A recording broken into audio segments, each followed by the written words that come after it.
makes me really sad that people hate on others for using certain voices with their dogs. Because the thing is that he doesn't know that I'm talking to him. And that's just talking like this.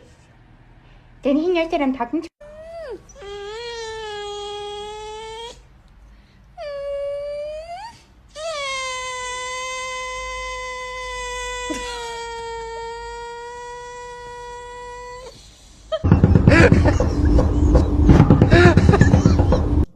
Hey, bud. Crowley, how's your new life jacket? Is it good? Is it going to hold you up in the water? Oh, did you fall and you can't get up? Does it only work in the water? Dude, what happened?